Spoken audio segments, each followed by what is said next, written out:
السلام عليكم ورحمة الله وبركاته. بسم الله العظيم القدرة والشان، شديد البطش والبرهان، حافظ الدين والقرآن. بسم الله ما شاء الله كان وما لم يشأ لم يكن، ولا حول ولا قوة إلا بالله العلي العظيم. الحمد لله رب العالمين، والعاقبة للمتقين، والصلاة والسلام على أشرف المرسلين وعلى آله وصحبه أجمعين، أما بعد. فقد قال الله تعالى في القرآن العظيم والفرقان المجيد: أعوذ بالله من الشيطان الرجيم، بسم الله الرحمن الرحيم. فإن انتهوا فإن الله غفور رحيم. صدق الله العلي العظيم. وقال نبينا وحبيبنا وسيدنا وقرة أعيننا وثمرة فؤادنا محمد رسول الله صلى الله عليه وسلم: أيها الناس، لا تمنوا لقاء العدو واسألوا الله العافية، فإذا لقيتموهم فاصبروا واعلموا أن الجنة تحت ظلال السيوف. صدق النبي صلى الله عليه وسلم. எல்லா புகழும் புகழ்ச்சியும் ஏக இறைவனாகிய அல்லாஹ் ஒருவனுக்கே உரித்தாகுக. அவனின் சாந்தியும் சமாதானமும் ஈருலக வேந்தர் முஹம்மது ரசூலுல்லாஹ் ஸல்லல்லாஹு அலைஹி வஸல்லம் அவர்களின் மீதும், அவர்களின் அடிச்சுவடை அப்படியே அடிவிரலாமல் பின்பற்றிய உத்தம சத்திய ஸஹாபாக்கள், தாபிஈன்கள், தபஉத் தாபிஈன்கள், நாதாக்கள், சுஹதாக்கள், அவுலியாக்கள், நம் பெற்றோர்கள், உஸ்தாதுமார்கள், மனைவி மக்கள், இங்கே அமர்ந்திருப்பவர்கள், இன்னும் வர இருப்பவர்கள், நம் ஊர்வாசிகள், அயல்வாசிகள், கபர்வாசிகள், உலக முஸ்லிம்கள் அனைவர்கள் மீதும் என்றென்றும் குறைவின்றி நிறைவாக நின்று நிலவட்டுமாக. புனிதமான இந்த நாளில், அவனுக்கு பிடித்தமான இந்த இடத்தில் வல்லோன் அல்லாஹ் நம்மை ஒன்று கூட்டியதைப் போல நாளை ஜன்னத்துல் ஃபிர்தௌஸ் என்னும் உயர்தரமான சுவனத்தில் கண்மணி முஹம்மது ரசூலுல்லாஹ் ஸல்லல்லாஹு அலைஹி வஸல்லம் அவர்களோடு நம்மையும் நம்மை சார்ந்த அத்துணை பேர்களையும் ஒன்று கூட்டி அருள்புரிவானாக. நோய்கள் அனைத்தையும் ஷிஃபாவாக்கி தந்தல் புரிவானாக. உலகையே அச்சுறுத்திக் கொண்டிருந்த ஈரான், இஸ்ரேல், அமெரிக்கா போர் நிறுத்தம் தற்போது 2 வாரங்களுக்கு என பேச்சுவார்த்தை நடத்தியதாக நாம் வலைத்தளங்களின் மூலமாகவும் செய்திகளின் மூலமாகவும் அறிந்து கொண்டோம். பிப்ரவரி 28, 2026 அன்று இஸ்ரேல், அமெரிக்கா இணைந்து ஒரு பெரும் தாக்குதலை ஈரானின் மீது துவங்கியது. தற்போது ஏப்ரல் 7, 2026 செவ்வாய்க்கிழமை ஒரு பெரிய போர் மேகம் விலகி தற்காலிக போர் நிறுத்தம் ஏற்பட்டுள்ளது என்பதாக வலைத்தளங்களில் பார்த்தோம். உண்மையில் நாடுகளுக்கு மத்தியில் ஏற்படுகிற போர் மேகம் என்பது உலக நாடுகளுக்கு ஒரு பெரிய இழப்பை, ஒரு பெரிய பாதிப்பை தரும் என்பதை சமீபத்தில் நடந்த இந்த போரின் மூலமாக சமுதாயம் விளங்கிக் கொண்டது. இந்த போரின் காரணமாக பல நாடுகள் பல சேதங்களையும் அந்த போர் நடந்த நாடுகளில் பல உயிர் சேதங்களையும், போர் நடக்காத நாடுகளில் பல பொருள் சேதங்களும் பொருளாதார சரிவும் ஏற்பட்டிருப்பதையும் இந்த போரின் மூலமாக உலக மக்கள் விளங்கியிருக்கிறார்கள். இந்த மோதலினால் ஹார்மூஸ் என்று சொல்லப்படுகிற நீரிணையில் அதன் வழியாக பயணித்து வருகிற உலக மக்களுக்கான பயன்பாட்டுக்கான அந்த எண்ணெய்கள் மற்ற இதர பொருட்கள் எல்லாம் நிறுத்தி வைக்கப்பட்டு அதன் காரணமாக உலக மக்களுக்கு தேவையான, மிக குறிப்பாக சிறிய நாடுகள் இந்தியா போன்ற நாடுகளுக்கெல்லாம் தேவையான பொருட்கள் இல்லாமல் தட்டுப்பாடு ஏற்பட்டு மக்கள் பெரும் அவதிக்கு ஆளாக்கப்பட்டதையெல்லாம் இந்த இரண்டு நாடுகளுக்கு மத்தியில் ஏற்பட்டிருக்கிற அந்த போரின் மூலமாக நாம் கற்றுக்கொண்ட மிகப்பெரிய பாடம்.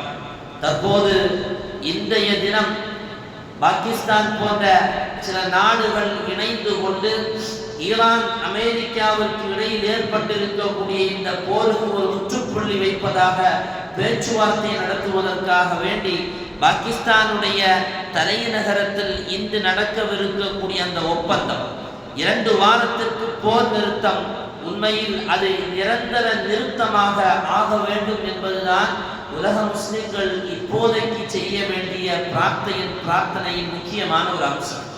அருமையானவர்களே, இன்றைக்கு நடக்கவிருக்கக்கூடிய அந்த ஒப்பந்தம் உலக நாடுகளெல்லாம் அதை எதிர்பார்த்து கொண்டிருக்கிறது. அந்த பேச்சுவார்த்தையின் மூலமாக என்ன மலரப் போகிறது? காரணம், 10ஓடு 11ஆக யுத்தங்களை, காசாவுடைய யுத்தங்களை பார்த்து வந்த உலகம் தற்போது தனக்கும் ஒரு பாதிப்பு இதனால், இந்த யுத்தத்தினால் ஏற்படுகிறது என்பதை உணர்ந்து கொண்ட போதுதான் உண்மையில் உலக மக்கள் எல்லாம் இந்த யுத்தம் நடக்கக்கூடாது, இப்படி ஒரு யுத்தம் இனிமேலால் உருவாக கூடாது என்பதில் ரொம்ப கவனத்தோடு மக்கள் அதை எதிர்பார்த்து வருகிறார்கள். தனக்கு ஒரு பாதிப்பு என்று வருகிற போது தான் உலகம் திரும்பி பார்க்கிறது.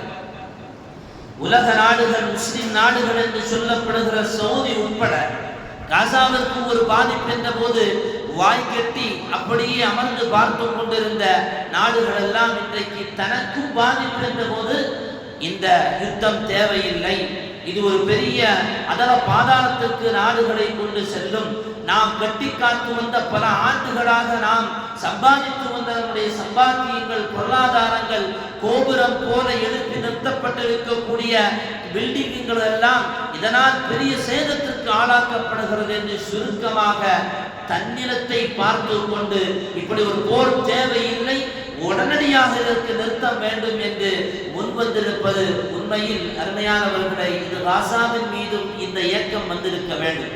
சுருக்கமாக இப்போதைக்கு முஸ்லிம் சமூகம் கையில் எடுக்க வேண்டிய மிக முக்கியமான ஆயுதம் அல்லாஹ்விடத்தில் கேட்க வேண்டிய துஆ மட்டும்தான்.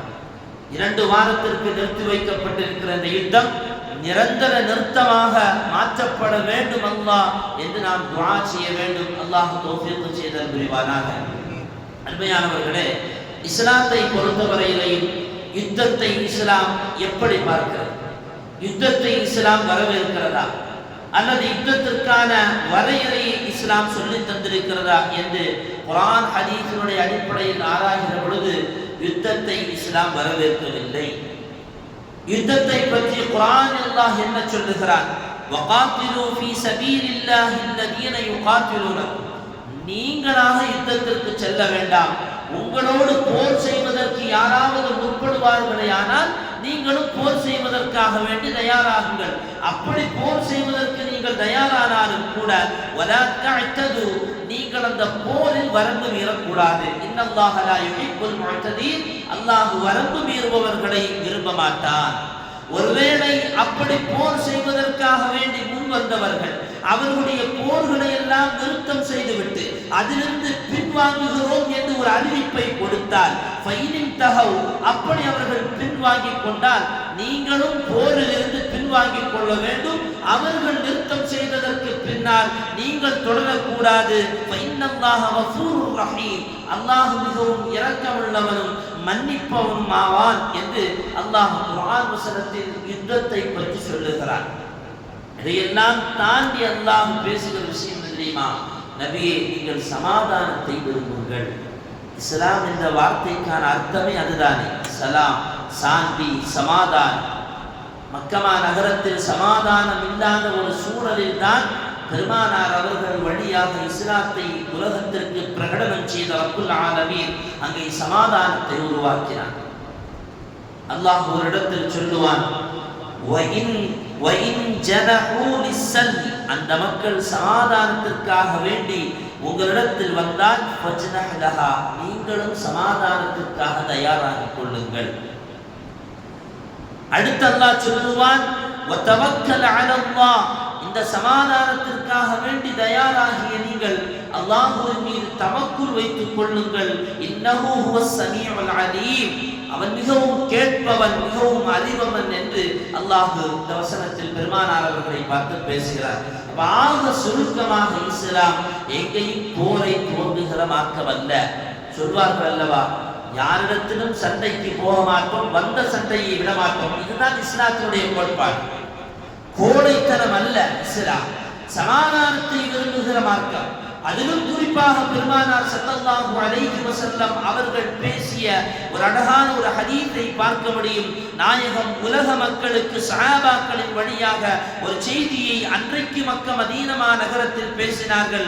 ஐயுஹன் நாஸ், உலக மக்களே, லா தமன்னௌ லிகாஅல் அது, எப்போதுமே நீங்கள் எதிரிகளை சந்திக்க வேண்டும் என்று ஆசை கொள்ளாதீர்கள். இருப்பவர்களை எல்லாம் எதிரிகளாக்கி பார்க்கிற பழக்கம் கொண்டவன் அமெரிக்காக்காரன். பெருமானார் அவர்கள் பேசுகிறார்கள், லா தமன்னௌ லிகாஅல் அது, எதிரியை சந்திக்க வேண்டும் என்று நீ நினைத்தை பார்க்காதே. வஸல்லுல்லாஹல் ஆஃபியா, அல்லாஹ்விடத்தில் நீ ஆரோக்கியத்தை கேள். அருமையானவர்களே, இஸ்லாம் போதிக்கிற பாடம். ஆனால் உலகமெல்லாம் சேர்ந்து கொண்டு எங்கேயாவது ஒரு மூலையில் ஒரு இஸ்லாமியன் இருந்தால் அவனுடைய கொள்கை இஸ்லாத்தை ஒத்துப்போகிற கொள்கையாக இருக்குமையானால் உடனே தீவிரவாதத்தை கிளப்பிவிட்டார்கள். முதலில் போரை துவங்கிவிட்டார்கள், சமாதானத்தை இல்லாமலாக்கி விட்டார்கள் என்று பேசுவதெல்லாம் வெறுமனை பொய் பிரச்சாரம் மாத்திரம்தான். எவ்வளவு தெளிவாக பெருமானார் அவர்கள் சொல்கிறார்கள், வஸல்லுல்லாஹுல் ஆஃபியா, அல்லாஹ்விடத்தின் ஆரோக்கியத்தை கேளுங்கள். ஃபைதா லகீதுமு, அப்படி நீங்கள் எல்லாம் போர் வேண்டாம், மக்களிடத்தில் எதிரிகளை சந்திக்க வேண்டாம் என்ற எண்ணத்தோடு இருந்தும் ஃபைதா லகீதுமுஹும், அப்படி நீங்கள் எதிரியை சந்தித்துக் கொண்டால் ஃபஸ்பிரு, நீங்கள் பொறுமையாக இருங்கள். அருமையானவர்களை, இஸ்லாம் சுருக்கமாக போரை விரும்புகிற மார்க்கம் அல்ல. இஸ்லாம் ஒருபோதும் எதிரியை சந்திப்பதற்கு விரும்புகிற மார்க்கம் அல்ல. இஸ்லாம் சமாதானத்தை மட்டுமே போதிக்கிற மார்க்கம் என்பதை மிக தெளிவாகவே குர்ஆனும் ஹதீஸும் நமக்கு சொல்லித் தருகிறது. மக்கமா நகரத்தில் பெருமானார் ஸல்லல்லாஹு அலைஹி வஸல்லம் அவர்களுக்கும் சஹாபாக்களுக்கும் கொடுக்கப்பட்ட தொல்லை கொஞ்ச நஞ்சம் அல்லவே. சொந்த மண்ணிலிருந்து வெளியேற்றப்பட்டார்களா இல்லையா? சொந்த ஊரில் இருந்து அவர்கள் சம்பாதித்த பொருட்களை எல்லாம் சூறையாடப்பட்டு வெறும் மனிதர்களாக வெறும் கையோடு மக்கமா நகரத்தில் தான் வாழ்ந்து பிறந்து வாழ்ந்த அதே மண்ணிலிருந்து வெளியேற்றப்பட்ட போது கூட பொறுமையோடு தானே அந்த மண்ணிலிருந்து புறப்பட்டார்கள். இந்த சஹாபாக்கள் நினைத்திருந்தால் எதிரிகளை தாக்கியிருக்கலாமே, நினைத்திருந்தால் அவர்களை ஒடுக்கியிருக்கலாமே, ஒரு கை பார்த்திருக்கலாமே என்று முன் வந்த அந்த சஹாபாக்களுக்கெல்லாம் பெருமானார் அவர்கள் சொன்ன வார்த்தை ஃபஸ்பிரு, பொறுமையோடு இருங்கள், அல்லாஹ் வெற்றியை தருவார். உங்களுக்கு வரலாற்று செய்தி தெரியும், இஸ்லாம் எந்த அளவிற்கு சமாதானத்தை போதிக்கிற மார்க்கம் என்பது. ஹுதைபியா உடன்படிக்கை, மக்கமா நகரத்திலிருந்து வெளியேற்றப்பட்ட அந்த சஹாபாக்கள் மதீனாவிற்கு வந்து இடம்பெயர்ந்து அங்கே தங்களுடைய இருப்பிடத்தை ஆக்கிக் கொண்ட சஹாபாக்கள் யாரா இருந்தாலும் சொந்த ஊருக்கு ஒரு தடவை போயிட்டு வரணுங்கிற எண்ணம் வரத்தானுச்சு, இயல்புதானே. 6 வருட காலம் மதீனாவிலேயே வாழ்ந்த அந்த சஹாபாக்கள் தங்களுடைய சொந்த மண்ணை பார்க்க வேண்டும் என்கிற ஆவல் உள்ளத்தில் இடம் துவங்கியது. தன்னுடைய சொந்த மண்ணில் இருக்கும் அந்த புனிதமான உலமக்கள் எல்லாம் பார்க்க வேண்டும் என்று துடிக்குகிற அந்த காபத்துல்லாவை வலம் வர வேண்டும் என்கிற ஆசை உள்ளத்தில் கோபுரம் கட்ட ஆரம்பித்தது. சஹாபாக்கள் ஏங்கி தவித்தார்கள். நினைக்கிற பொழுதெல்லாம் போய் வலம் வந்து வந்த அந்த காபத்துல்லாவை ஒரு தடவையேனும் வாழ்வில் சந்திப்பதற்கு வாய்ப்பு கிடைக்குமா என்று துள்ள ஆரம்பித்த அந்த உள்ளத்தில் ஸல்லல்லாஹு அலைஹி வஸல்லம் ஆறுதல் கொடுக்க ஆரம்பித்தார்கள். நாம் கிளம்பலாம் உம்ராவுக்கு என்று சுமார் 1400 சஹாபாக்களோடு படை சூழ பெருமானார் ஸல்லல்லாஹு அலைஹி வஸல்லம் மதீனத்து மண்ணில் இருந்து கஅபாவை தரிசிப்பதற்கு வருகிறார்கள் என்கிற செய்தி மக்கமா நகரத்தினுடைய மூலை முடுக்குகளில் எல்லாம் ஓங்கி ஒலிக்க ஆரம்பித்த போது அது குரலியாக மாறத் துவங்கியது. மதீனத்து மண்ணிலிருந்து முஹம்மதுவும் அவருடைய சஹாபாக்களும் ஒரு 1400 பேர்கள் கொண்ட படை வீரர்களோடு மக்காவுடைய மக்களை சந்திப்பதற்கு போர் செய்வதற்கு புறப்படுகிறார் என்ற புரளி மக்காவுடைய மூலை முடுக்குகளிலெல்லாம் வெடிக்க துவங்கிய போது நாயகம் ஸல்லல்லாஹு அலைஹி வஸல்லம் சஹாபாக்களோடு ஹுதைபியா என்கிற அந்த இடத்திற்கு வந்து சேருகிறார். மக்காவிலிருந்து எதிரிகள் ஒருவரை அனுப்புகிறார். புதைர் என்று சொல்லப்படுகிற புதைர் இப்னு வரக்கா என்பவரை அனுப்பி நபி அவர்கள் என்ன நோக்கத்தில் வருகிறார்கள் என்பதை அறிவதற்காக வேண்டி புதைர் வருகிறார். ஹுதைபியாவில் பேச்சுவார்த்தை நடக்கிறது. நாயகம் சொல்லுகிறார்கள், நான் மக்காவிற்கு வருவது போர் செய்வதற்கோ அல்லது என்னால் ஏதாவது ஆபத்து விளைவதோ அல்ல, நாங்கள் வருவது அந்த புனித கஅபாவை தரிசிப்பதற்காக, உம்ரா செய்வதற்காக வேண்டி. இந்த செய்தி அப்படியே மக்காவினுடைய தலைவர்களுக்கு போகிறது. ஏற்க மறுக்கிறார்கள். ஸல்லல்லாஹு அலைஹி வஸல்லம் அவர்கள் இங்கே வரக்கூடாது என்பதை உறுதியோடு அவர்கள் கூறிய போது அதிலேயும் ஒரு நல்லவர் இருக்கத்தானே செய்வார். அதிலேயும் ஒரு நல்லவர் இருக்கத்தானே செய்வார். பலையின் இப்னு அல்கமா என்பவர் சொன்னார், கஅபாவை தரிசிக்க வருகிற முஸ்லிம்களை தடுக்கக்கூடாது என்பதாக. அவருடைய பேச்சுக்கு மறுப்பு தெரிவித்தார்கள். பரவலாக பேசப்பட்டு பரவலாக அங்கே பிரச்சனை நடந்து கொண்டிருக்கிற போது ஸல்லல்லாஹு அலைஹி வஸல்லம் அவர்களை சந்தித்து பேசுவதற்காக திரும்ப சுஹைல் இப்னு அம்ர் என்று சொல்லப்படுபவரை அனுப்பி பெருமானார் அவர்களும் அந்த சுஹைல் இப்னு அம்ர் அவர்களும் அமர்ந்து அங்கே ஹுதைபியா உடன்படிக்கை எழுதப்படுகிறது. சையத்னா அலி ரலியல்லாஹு அன்ஹு அவர்கள் எழுதுகிறார். எவ்வளவு அநியாயமான உடன்படிக்கை தெரியுமா? எவ்வளவு அநியாயமான உடன்படிக்கை தெரியுமா? ஸல்லல்லாஹு அலைஹி வஸல்லம் அவர்கள் சமாதானத்தை மட்டுமே விரும்பினார்கள். நாயகம் அந்த உடன்படிக்கை எழுத துவங்குகிறார்கள். பிஸ்மில்லாஹிர் ரஹ்மானிர் ரஹீம். உட்கார்ந்திருந்த சுஹைல் கேட்டார், அது என்ன பிஸ்மில்லாஹிர் ரஹ்மானிர் ரஹீம்? புதிதான ஒரு வார்த்தையை சொல்கிறீர்கள். நாங்கள் எழுதும் போதெல்லாம் பிஸ்மிக்கல்லாஹும்ம, அல்லாஹுவே உன்னுடைய பெயரை கொண்டல்லவா துவங்குவோம், அப்படித்தான் எழுத வேண்டும். நாயகம் ஸல்லல்லாஹு அலைஹி வஸல்லம் அவர்கள் முஸ்லிம் சஹாக்கள் எல்லாம் அதை எதிர்த்தார்கள். இப்படித்தான் எழுத வேண்டும் என்று சொன்ன போது நாயகம் சமாதானம் தான் முக்கியம், அவர்கள் சொல்லுவதை போலவே எழுதுவோம் என்றார்கள். நாயகம் அடுத்து எழுதினார்கள், அல்லாஹ்வுடைய தூதர் எழுதுவது என்னவென்றால், திரும்ப சுஹைல் குறுக்கிட்டார், அல்லாஹ்வுடைய தூதர், உங்களைத்தான் நாங்கள் தூதுவராகவே ஏற்றுக்கொள்ளவில்லை, அப்படி எப்படி நீங்கள் எழுத முடியும் அல்லாஹ்வுடைய தூதர் என்று? அப்துல்லாஹ்வுடைய மகனார் முஹம்மது என்று எழுத வேண்டும் என்ற போது முஸ்லிம்கள் தரப்பிலிருந்து பெரிய கொந்தளிப்பு ஏற்பட்டது. நாயகம் சமாதானம் தான் முக்கியம், அப்துல்லாஹ்வுடைய மகன் முஹம்மது என்று எழுதுங்கள் என்றார்கள். தொடர்ந்து எழுதிய அந்த சுருக்கமான ஒப்பந்தம் என்ன தெரியுமா? அங்கிருந்து வந்திருப்பவர்கள் இப்போதைக்கு இங்கே உம்ரா செய்யக்கூடாது, திரும்ப செல்ல வேண்டும். இவ்வாண்டு ஹஜ்ஜி செய்வதற்கும் மதீனாவிலிருந்து யாரும் வரக்கூடாது. கையெழுத்தாக்கப்பட்டது. பல ஆண்டுகளாக தாக்கப்பட்ட முஸ்லிம்கள் 10 ஆண்டுகள் யுத்தம் செய்யக்கூடாது என்றும் அங்கே கையெழுத்திடப்பட்டது. பெருமானார் ஸல்லல்லாஹு அலைஹி வஸல்லம் அவர்கள் இந்த ஒப்பந்தத்திற்கு கையெழுத்திட்டார்கள். இதெல்லாம் தாண்டிய ஒரு வேடிக்கை என்ன தெரியுமா? மதீனாவிலிருந்து யாராவது மக்காவிற்கு வந்தால் நாங்கள் பிடித்துக் கொள்வோம், மக்காவிலிருந்து மதீனாவிற்கு இறைமறுப்பாளர்கள் யாராவது வந்தால் திரும்ப அனுப்பிவிட வேண்டும், அவர்களை நீங்கள் பிடித்துக் கொள்ளக்கூடாது என்பதையும் அநியாயமான ஒரு ஒப்பந்தத்தை வைத்த போது முஸ்லிம்கள் கொந்தளித்தார்கள். பெருமானார் ஸல்லல்லாஹு அலைஹி வஸல்லம் அவர்கள் சமாதானம் தான் முக்கியம் என்றார்கள். இப்படி அநியாயமான ஒப்பந்தங்கள் எழுதப்பட்டு வந்த போது சையதுனா உமர் ரலியல்லாஹு அன்ஹு அவருடைய இயல்பான குணம் வெளிப்பட்டது. உமர் ரலியல்லாஹு சொன்னார்கள், யா ரசூலல்லாஹ், இந்த ஒப்பந்தம் சரியல்ல, இந்த ஒப்பந்தம் முறையல்ல, இது நாம் ஏற்றுக்கொள்ள கூடாது என்று சையதுனா உமர் ரலியல்லாஹு அன்ஹு அவர்கள் கொந்தளித்த போது நாயகம் சொன்ன வார்த்தை தெரியுமா? அல்லாஹ்வுடைய ரசூல் ஒப்புக்கொண்டேன், அல்லாஹ்வுடைய ரசூல் இதை ஒப்புக்கொண்டேன் என்ற ஒற்றை வார்த்தையில் சையதுனா உமர் ரலியல்லாஹு அன்ஹு அவர்களை கட்டி அமர்த்தினார்கள். முஹம்மது ரசூலுல்லாஹி ஸல்லல்லாஹு அலைஹி வஸல்லம். ஒப்பந்தம் எல்லாம் முடிந்ததற்கு பின்னால் சஹாபாக்கள் ஹுதைபியாவில் தங்களுடைய முடிகளை எல்லாம் களைந்துவிட்டு சோகத்தோடு மதீனாவை நோக்கி புறப்படுகிறார்கள். அல்லாஹ் குர்ஆன் வசனத்தை இறக்குகிறான், இன்னா ஃபதஹ்னா லக ஃபதஹன் முபீனா. நபியே நாயகமே, ஹுதைபியாவுடைய உடன்படிக்கை உங்களுக்கு வெற்றி என்று அல்லாஹ் பெருமானார் அவர்களுக்கு வெற்றி வாகை சூடுகிற ஆயத்தை இறக்கினார். ஸல்லல்லாஹு அலைஹி வஸல்லம் சஹாபாக்களை பார்த்து சொன்னார், சமாதானம் எவ்வளவு பெரிய வெற்றியை தந்திருக்கிறது. அருமையானவர்களே, இஸ்லாம் மார்க்கம் சஹாபாக்கள் நினைத்திருந்தால் என்ன வேண்டுமானாலும் செய்திருக்கலாம், ஒரு கை பார்க்கலாம் என்று களம் கண்டிருக்கலாம். ஆனால் சமாதானத்தை விரும்பிய தலைமையை கொண்டிருந்த அந்த சஹாபாக்கள் அப்படியே வழிநடத்தப்பட்டதினால் ஒரு பெரும் வெற்றியாக குர்ஆன், உலகத்தில் உயர்ந்த வேதமான குர்ஆன் பதிவு செய்கிறது. அந்த சமாதானம் தான் வெற்றி. இன்னா ஃபதஹ்னா லக ஃபதஹன் முபீனா. ஏன் இது கோழைத்தனம் அல்ல. கம் மின் ஃபியத்தின் கலீலத்தின் கலபத் ஃபியத்தன் கதீரத்தன் பிஇذنில்லாஹ். குர்ஆன் பேசுகிற வார்த்தை. இதே சஹாபாக்கள் 313 பேர்கள், ஆள்பரம் இல்லை, வாள்பரம் இல்லை, ஒடிந்த வாள்கள், நொண்டிகளான குதிரைகளில் சவால் செய்து வந்த அந்த சஹாபாக்கள் தான் 1000 பேர் கொண்ட படையை எதிர்த்து நின்று பதில்களத்தை கண்ட சஹாபாக்களுக்கு யுத்தம் ஒன்றும் பெரிதல்லவே. வெட்டி சாய்ப்பதற்கு சஹாபாக்களுக்கு ஒன்றும் பெரிய விஷயம் அல்ல. எத்தனை யுத்தங்களை சந்தித்தவர்கள், வெற்றி வாகையை சூடியவர்கள் அந்த சஹாபாக்கள். சமாதானம் என்றால் கோழைத்தனம் அல்ல, அது ஒரு பெரிய வெற்றியை தருகிற விஷயம். மிஸ்ர் தேசத்தில் அம்ர் இப்னு ஆஸ் ரலியல்லாஹு அன்ஹு அவர்கள் ஆட்சி பொறுப்புக்கு வருகிறார்கள். ஆட்சி பொறுப்பிற்கு வந்த அம்ர் இப்னு ஆஸ் ரலியல்லாஹு அன்ஹு அவர்களை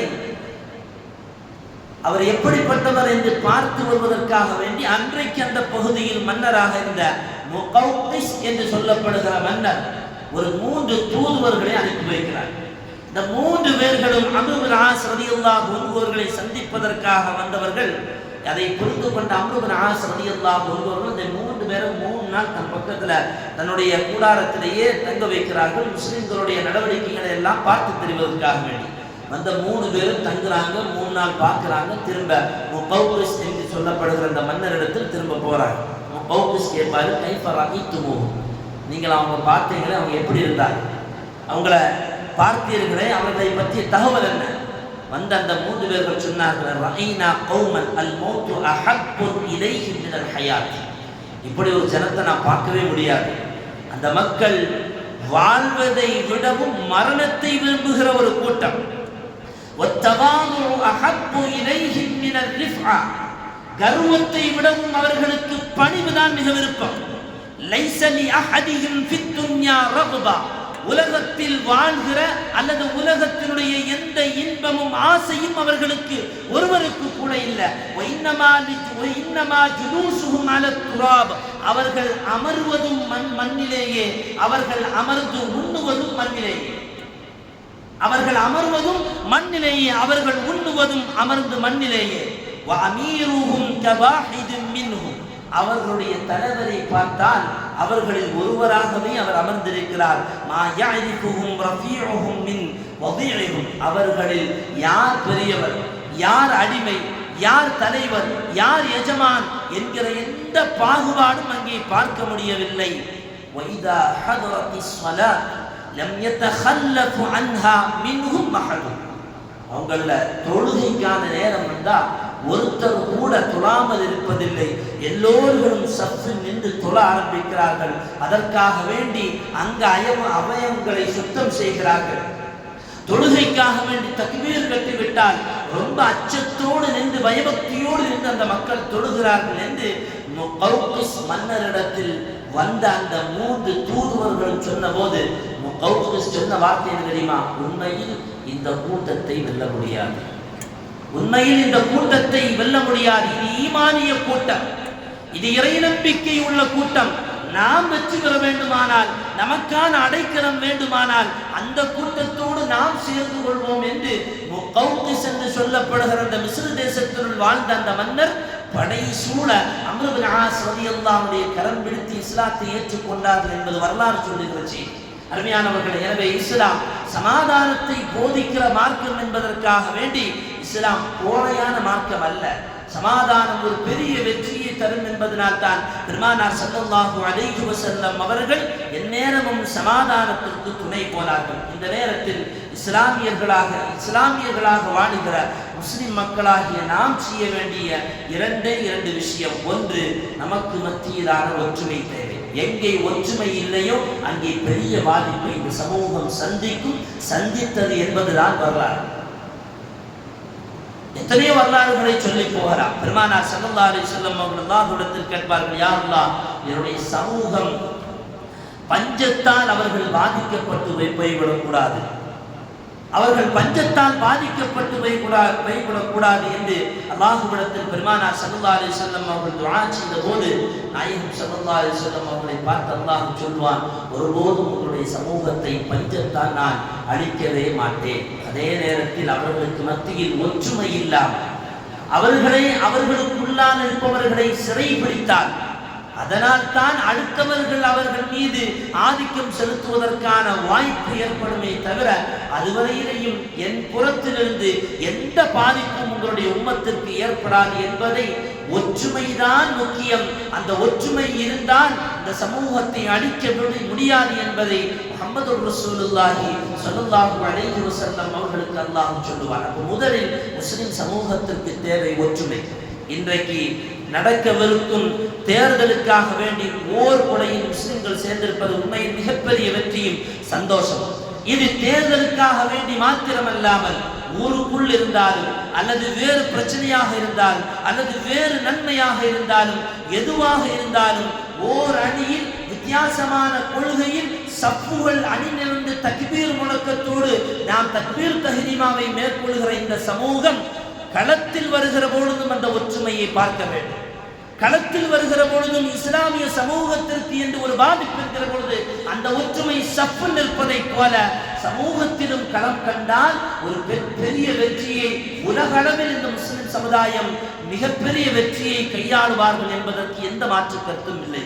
இரண்டாவது செய்தி, அல்லாஹ் நமக்கு தந்திருக்கக்கூடிய மிகப்பெரிய ஆயுதமான துஆ. அல்லாஹ்விடத்தில் கை உயர்த்தி கேட்கிற அந்த துஆ பெருமானார் ஸல்லல்லாஹு அலைஹி வஸல்லம் அவர்கள் பத்ர் நடப்பதற்கு முன்னால் சுஜூதிலேயே இருந்தார்கள். ஸல்லல்லாஹு அலைஹி வஸல்லம் அவர்கள் சுஜூதில் இருக்க அவர்களுடைய முதுகில் வைக்கப்பட்ட அந்த அழுகிய குடல் அப்போதும் சுஜூதிலேயே இருந்தார்கள்.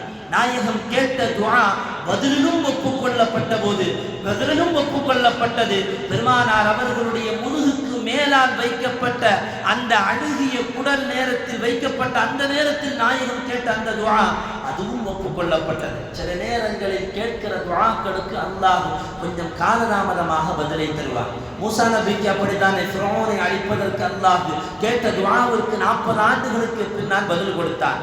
பெருமானார் அவர்கள் மக்கமா நகரத்தில் சுஜூதில் இருக்க போது அந்த தலைவர்கள், மக்காவினுடைய இறைமறுப்பான தலைவர்கள் நாயகத்தினுடைய அந்த முதுகில் அழுகிய குடலை வைத்தார்கள் அல்லவா, நாயகம் அப்போது ஒரு துஆவை கேட்டார்கள். அல்லாஹும்ம அலைக்கல் மலஉ மின் குரைஷ், ரஹ்மானே இந்த குரைஷிகளை நீ கவனித்துக்கொள்.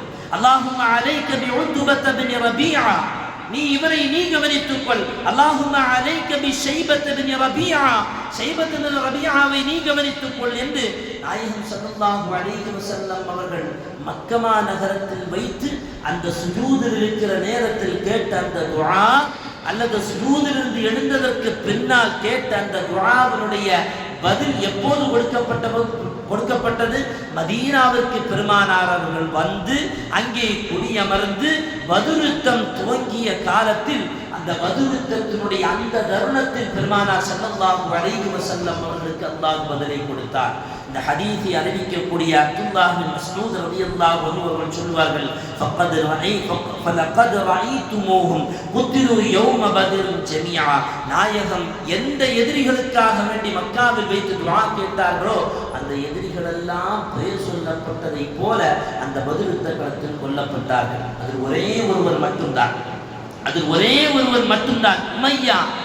அவனுடைய உடல் பெருத்திருந்ததினால் அவனை பாலடைந்த கிணறில் தூக்கி வீச முடியாத போது அவனை இழுத்துச் செல்லப்படுகிற போதே அவனுடைய உடல் எல்லாம் சிதைந்து சின்ன பின்னமானது என்பதாக அப்துல்லாஹ் பின் மஸ்ஊத் ரலியல்லாஹு அன்ஹு அவர்கள் அறிவிக்கிற ஹதீஸை பார்க்க முடியும். எனவே கேட்கிற துஆ, எதிரிகளுக்கு எதிராக கேட்கிற துஆ அது உடனே கபூலாகாவிட்டாலும் அது ஒரு காலத்தில் கபூலாகும். அந்த உறுதியோடு அல்லாஹ்விடத்தில் நாம் துஆ செய்வோம். உலக மக்களுக்கு சமாதானம் கிடைப்பதற்காக வேண்டி எந்த நேரத்திலும் அல்லாஹ்விடத்தில் துஆ செய்வதற்கு நாம் கடமைப்பட்டிருக்கிறோம். நாம் ஒற்றுமையோடு செயல்பட வேண்டும். அதற்கும் நம் மீது கடமை உண்டு.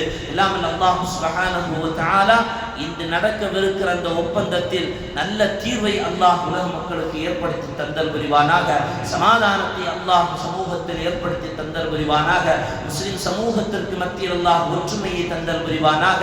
எல்லா அழிவிலிருந்தும் எல்லாவித சோகத்திலும் சோதனையிலிருந்தும் அல்லாஹ் எல்லா சமூக மக்களையும் பாதுகாத்து வரவிருக்கிற இந்த தேர்தலில் நல்ல முடிவையும் அல்லாஹ் இந்த சமூகத்தில் ஏற்படுத்தி தந்தல் புரிவானாக. வஆகிரு தஅவானா அல்ஹம்துலில்லாஹி ரப்பில் ஆலமீன்.